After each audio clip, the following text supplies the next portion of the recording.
లేదు. ఇంకోటి ఈ లోపు అదేదో కంట్రోల్ రూమ్ పెట్టారు. ఆ కంట్రోల్ రూమ్ కి అక్కడ రాలేదు, ఇక్కడ మా వాళ్ళు చిక్కుపోయారు, అక్కడెక్కడ చిక్కుపోయారంటే వాళ్ళు ఏం చేయాలి? వాళ్ళు గైడ్ చేసి ఒక సిస్టమ్ ద్వారా సెట్ చేయాలి. అదేం చేయకుండా ప్రతి ఒక్కరికి ఎంఆర్ఓ నెంబర్ ఇచ్చేస్తున్నారు. ఇక్కడ వాళ్ళందరూ ఎంఆర్ఓ ఫోన్ చేస్తున్నారు. ఎంఆర్ఓ వాళ్ళ ఆఫీసర్ ఫోన్ చేసి అక్కడ తిండి కావాలని చెప్పే పరిస్థితి లేదు.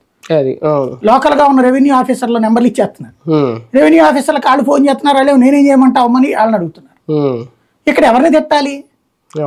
ఒక వ్యవస్థ అనేటటువంటిది ఇన్ని సంవత్సరాలు 78 ఏళ్ల స్వతంత్ర భారతంలో 72 సంవత్సరాల ఆంధ్రప్రదేశ్ రాష్ట్రంలో మనం అవగాహన లేమా? మనకి అంత దారుణంగా ఉన్నామా?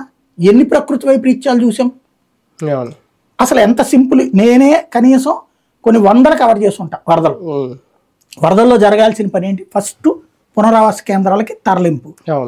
లేదు అకస్మాత్తుగా వచ్చి పడింది, వెంటనే వాళ్ళని తీసుకెళ్లేటటువంటి రెస్క్యూ. ఒకటి కొట్టుకుపోయే వాళ్ళని రెస్క్యూ అంటాం, ఇంకొకటి ఎవాక్యుయేషన్ అంటాం.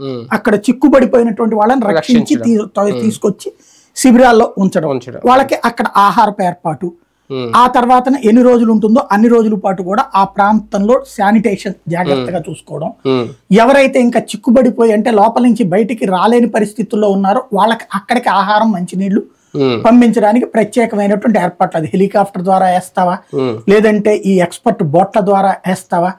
ఈ వీటిలోనే నడిచే బోట్లు ఉంటాయి, టూరిజం వాళ్ళ బోట్లు పనికొస్తాయి. అట్లా వాటికి స్పెషల్ ఇంజన్స్ ఉంటాయి, వాటికి అవి తెప్పించి చేయడం.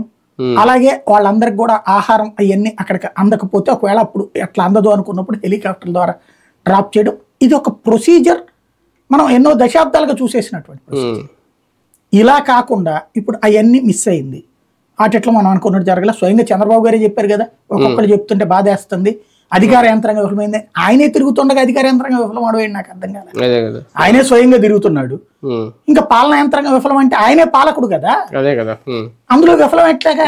అధికారులకి మంత్రులకి వార్నింగ్ ఇస్తున్నారు. అక్కడే ఉన్నారు, స్పాట్ లోనే ఉండి కూడా ఏందా ఆ లోపలికి వెళ్ళావా నువ్వు, ఆ చివరికి పోయావా అని అడగాలి కదా. ఏం జరిగింది అక్కడ? సమస్య అక్కడ ఈయన ఇన్వాల్వ్ అయ్యేటప్పటికి అధికారులందరూ ఈయన చుట్టూ తిరుగుతూ కూర్చున్నారు.